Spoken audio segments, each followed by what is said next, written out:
Picture this: Eastern Turkey, 1784. High in the mountains, at an altitude of 1,800 meters, overlooking the ancient Silk Road. A palace is finally completed, after nearly a century of construction, 3 generations of builders, thousands of workers, stone by stone, year by year. And when it is finished, it is unlike anything else in the Ottoman Empire. This is not just another palace. This is Ishak Pasha Palace, a fortress, a residence, a work of art carved into the mountainside. But here is what makes it truly extraordinary. Walk through its rooms in the dead of winter, when the snow is piling up outside, when temperatures drop far below freezing, and you will feel warmth. Real warmth, rising from beneath your feet. Because Ishak Pasha Palace has something no other building in the world had at that time: a central heating system. Pipes running beneath the floors, hot air circulating through the walls, heating every room from a single source in 1784, more than a century before central heating became common in Europe. Decades before anyone else figured out how to heat an entire building from one place. This palace, in the mountains of eastern Anatolia, had it first. This is the story of Ishak Pasha Palace, how it was built, who lived there, and why, even today, it remains one of the most remarkable architectural achievements you have probably never heard of. First, let us talk about where this palace is, because location matters. Ishak Pasha Palace sits near the town of Dobayazit in Ara province in far eastern Turkey, right at the border with Iran and Armenia. And it is not on flat ground. It is carved into a steep mountainside, looking out over valleys and plains, with Mount Ararat, yes, the biblical Mount Ararat, looming in the distance. Why build a palace here, in such a remote, harsh location? Because this was not just any location. This was the Silk Road. For centuries, this route connected east and west. Caravans traveled from China, through Persia, through Anatolia, all the way to Europe, carrying silk, spices, gold, ideas. And Bayazet was a key stop on that route. A place where traders rested, where goods were taxed, where cultures mixed. Control this location and you control trade. Control trade and you control wealth. So when the Çıldıroğlu family, a powerful Kurdish-Turkish dynasty,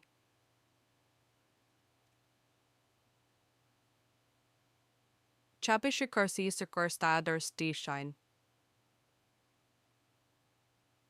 decide to build their seat of power, they chose this spot, high on the mountain, overlooking the trade routes, defensible, strategic, perfect.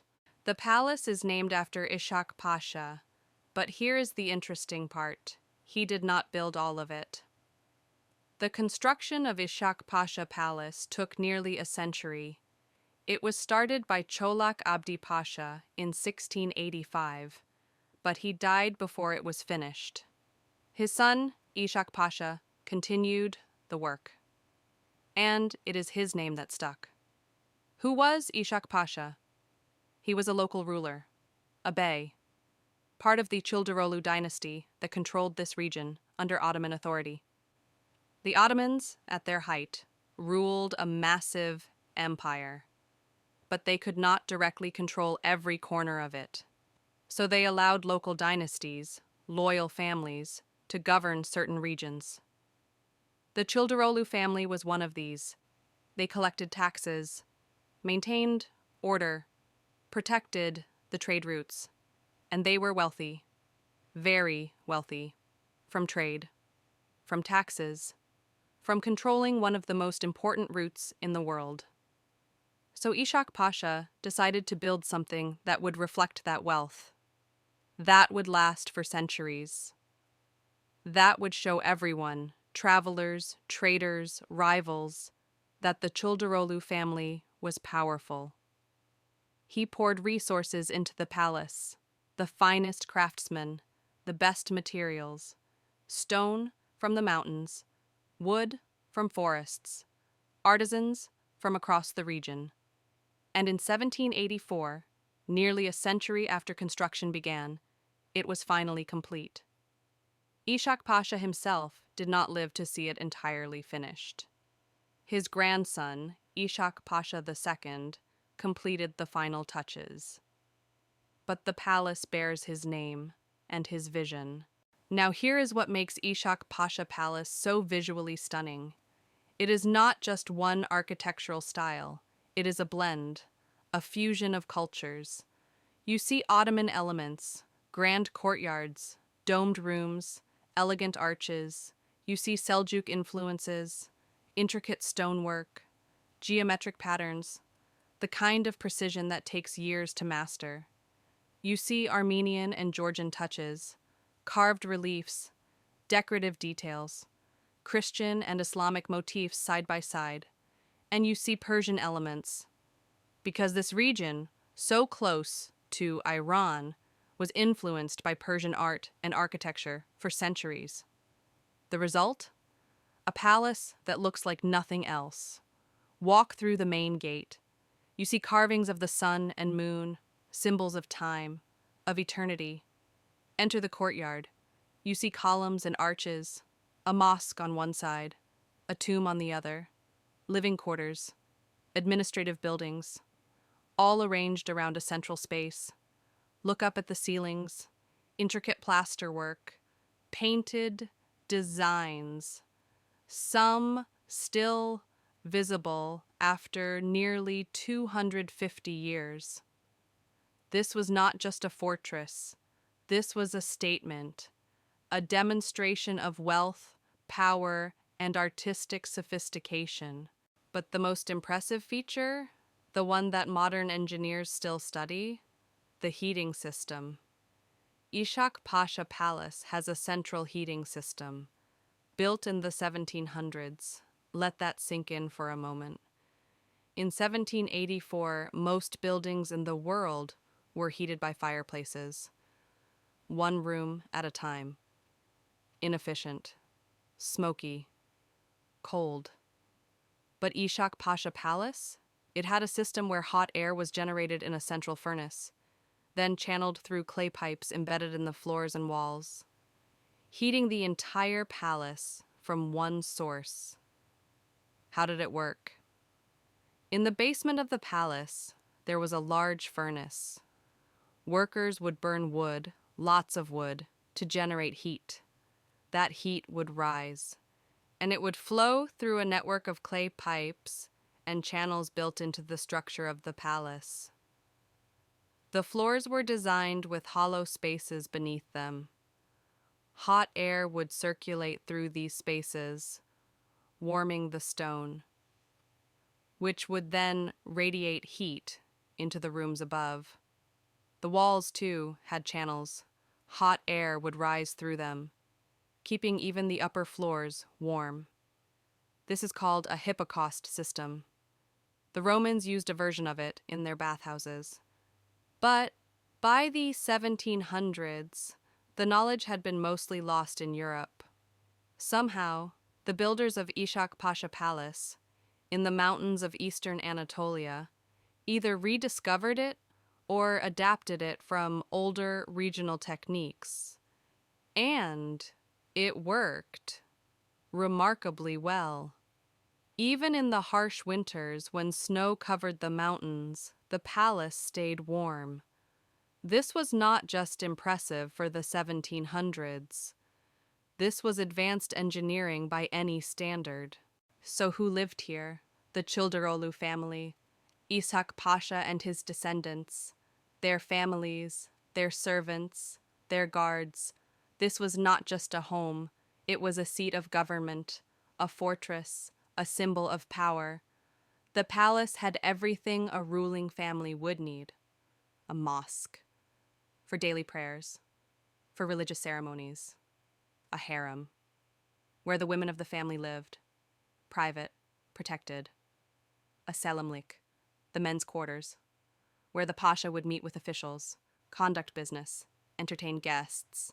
A dungeon. Yes, a dungeon. For prisoners, for those who broke the law or opposed the family. Stables. For horses, because travel and trade required many horses. Storerooms. For food.